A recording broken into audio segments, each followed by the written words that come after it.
so ইয়াতে article 163 এইটো কনস্টিটিউশনৰ ভাৰতীয় সংবিধানৰ অনুচ্ছেদ 163 কি কয় যে it deals with the powers of the governor generally তো জেনেৰেলি গভৰ্ণৰ আমাৰ ৰাজ্যপাল হল এখন ৰাজ্যৰ সাংবিধানিক মুৰব্বী এখন ষ্টেটৰ সাংবিধানিক মুৰব্বী কোন সেই ষ্টেটখনৰ গভৰ্ণৰ যোনজন আমাৰ অসমৰ গভৰ্ণৰ কোন হয় আপোনালোকে কমেন্ট কৰিবচোন আৰু ঠিক তেনেকৈ এখন দেশৰ সাংবিধানিক মুৰব্বী কোন হয় ৰাষ্ট্ৰপতি তো আৰ্টিকেল 163 অফ দ্য কনস্টিটিউশন গভৰ্ণৰৰ পাৱাৰৰ লগত ডিল কৰে ইয়াৰ উপৰি আৰ্টিকেল 200 আমাৰ সংবিধানৰ আৰ্টিকেল নম্বৰ 200 এ কি ডিল কৰে with the issue of granting assent to the bills ঠিক আছে তো গভৰ্ণৰে বিলছত যিবিলাক বিল আছে বিল প্ৰথম বিধানসভালৈ যায় তো বিধানসভাৰ পিছত গভৰ্ণৰৰ ওচৰত যায় ফৰ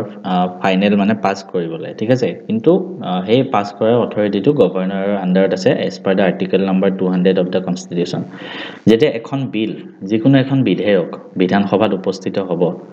তাৰ পিছত গভৰ্ণৰৰ ওচৰত যায় তো গভৰ্ণৰৰ ওচৰত চাৰিটা অপচন থাকে সেই বিলখনক লৈ তেখেতে কি কৰিব directly grant assent to the bill directly বিলখনত সহি কৰি দিব যে ওকে আছে সব তো বিলখন পাস কৰিব পাৰি বা উইথহোল্ড এছেন্ট টু দ্য বিলছ বা বিলখন উইথহোল্ড কৰি দিব পাৰে যে বিলখন ৰিজেক্ট কৰি দিছে যে আমি এখন বিল ফাইনেল আনিব নোৱাৰো অৰ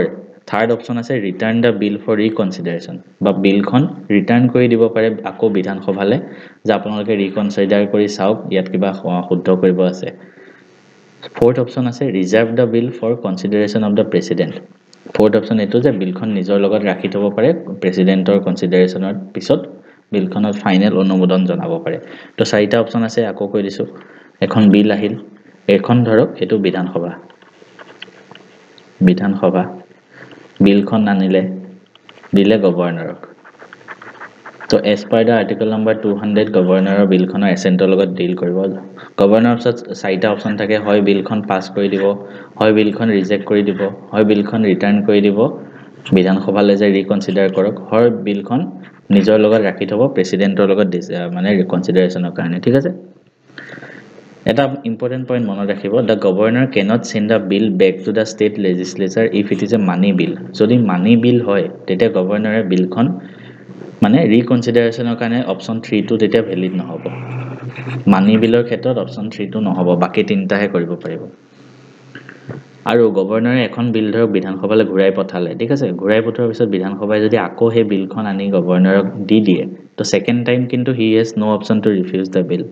মানে সেকেন্ড টাইম তেখেতে অনুমোদন জনাবই লাগিব the governor can send bill back to the house for reconsideration but if the bill is sent back by the house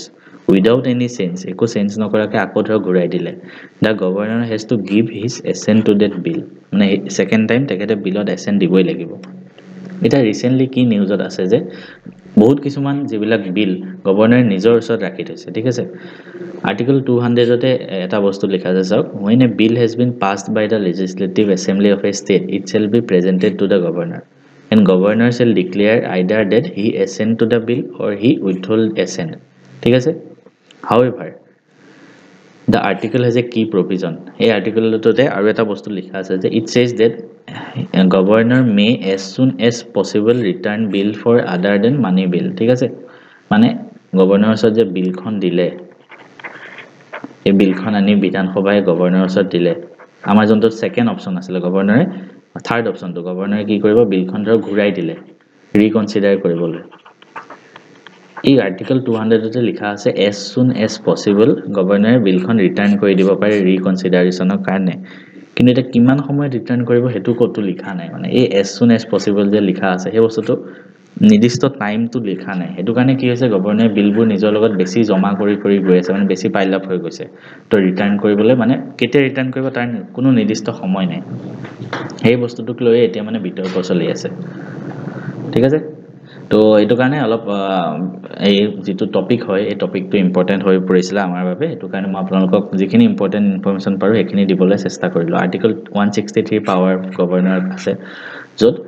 governor will normally be aided and advised by the council of ministers except in those functions which require